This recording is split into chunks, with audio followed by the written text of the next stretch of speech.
Commençons notre épisode par nous souvenir de cette scène mémorable de l'âge de glace.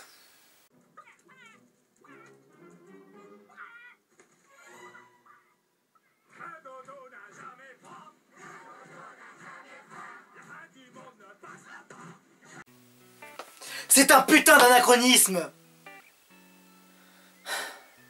Les dodos vivent essentiellement sur l'île Maurice. Et est-ce qu'il y avait des mammouths sur l'île Maurice? Non, il n'y avait pas de mammouths sur l'île Maurice, il n'y en avait pas. Ah putain, quand on fait un film comme ça, on se renseigne. C'est comme si quelqu'un faisait un film avec comme ultime bataille Napoléon contre les Chinois. Voilà quoi. C'est insensé!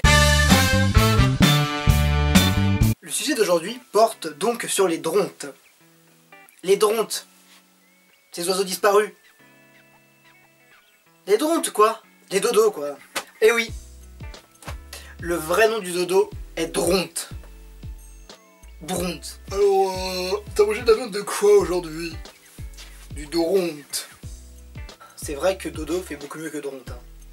Même si c'est un anglicisme, ça fait quand même mieux. Dans cet épisode, nous ne traiterons pas une théorie, mais plutôt une réflexion scientifique. Aujourd'hui, nous allons traiter 3 points. L'histoire du dodo, peut-on le faire revivre? Et enfin nous questionner sur est-ce que l'homme est responsable des espèces qu'il a fait disparaître et doit alors les faire réapparaître par ses propres moyens. Le dodo est découvert en 1589 à l'île Maurice par les Européens. Il ne pouvait pas voler, donc il fut chassé et bouffé. Et il est mort! Trop brutal, oui. Et il a disparu. L'autre facteur, comme les cacapos aujourd'hui, est les animaux ramenés par les hommes. Les rats, les chiens, ces prédateurs ramenés sur l'île, auxquels le dodo a dû faire face alors qu'il s'était adapté à un mode de vie sans prédateurs. Il faudra un jour que je fasse une vidéo sur l'adaptation dans les îles. C'est très intéressant. De même que ces prédateurs emmènent avec eux des maladies, ce qui aurait beaucoup plus affaibli le dodo que la chasse. Le dodo disparaît alors de la surface de la Terre en 1689, soit un siècle après avoir été découvert. Mais aujourd'hui, grâce au clonage, des scientifiques anglais vont essayer de le faire revivre.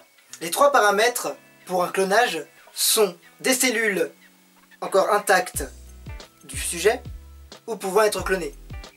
Ça veut dire avoir une certaine proportion qu'on pourrait combler avec des espèces assez proches génétiquement. Il faut aussi un cousin génétiquement proche de l'individu qu'on veut cloner, non éteint bien évidemment, car c'est lui qui va permettre de faire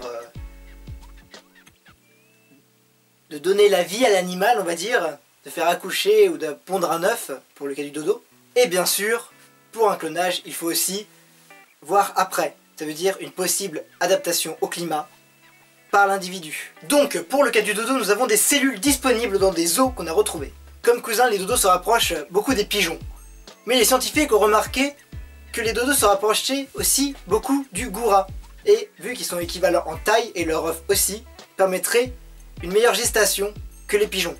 Pour ce qui est de l'adaptation du dodo, des petites îles de l'archipel de Polynésie seraient parfaits pour l'accueillir, vu qu'il n'y a aucun prédateur.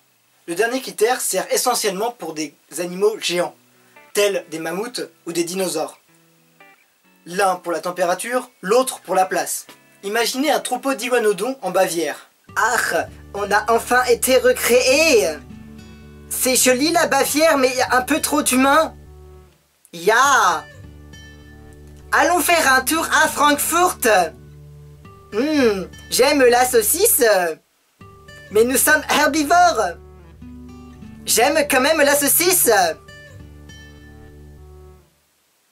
Vive le clonage et vive les dinosaures. Ya! Cela nous fait donc poser une question. Est-ce qu'il faut faire revivre les animaux disparus? Pour moi, cette question est beaucoup trop vague. Faire revivre un dodo n'est pas du tout la même chose que faire revivre un T-Rex. Il y en a un qui est quand même plus dangereux, les dodos c'est dangereux, c'est vicieux ces animaux. Ça te bouffe, ça te pince. Alors qu'un T-Rex c'est trop gentil. Vous avez vu dans Jurassic World, c'est tout mignon les T-Rex. Donc je préfère séparer cette question en deux questions plus précises. Faut-il faire revivre des animaux ayant habité sur Terre mais disparus par cause naturelle ou géologique? Et par géologique j'entends se prendre un météore sur la gueule. Et faut-il faire revivre les animaux qui ont disparu par la faute de l'homme? C'est-à-dire qu'ils n'ont pas disparu par cause naturelle, mais par les actions de l'homme sur leur milieu ou sur eux-mêmes. Comme cette liste non exhaustive des animaux que l'homme a fait disparaître. Le dodo, le pigeon migrateur, le thylacine, le rythme de Stiller et le grand pingouin. Tous les animaux précédents peuvent être recréés par clonage. Certaines personnes diront que c'est contraire à la nature, ce n'est pas moral. Pourquoi faites-vous ça alors qu'ils ont disparu? C'est bien qu'ils avaient une raison de l'être, n'est-ce pas?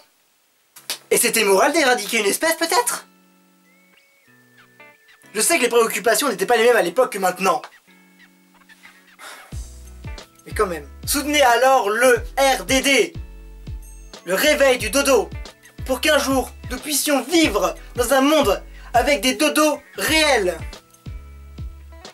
Ce serait génial, mais tant que certaines personnes mélangeront encore clonage humain, clonage industriel et clonage pour faire revivre, on peut toujours rêver. Désolé de finir sur cette note aussi déprimante, mais certaines éthiques ne veulent pas permettre le clonage. Bon, pour éviter quelques débordements, je l'avoue, la prochaine fois, on va s'intéresser à l'homme de Néandertal pour une théorie que je n'ai vue nulle part, mais qui a quand même beaucoup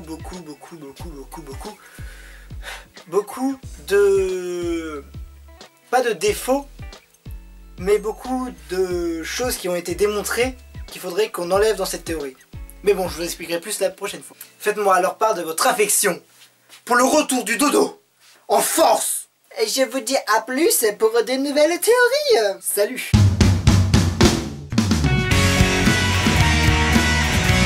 Pour ce qui est de la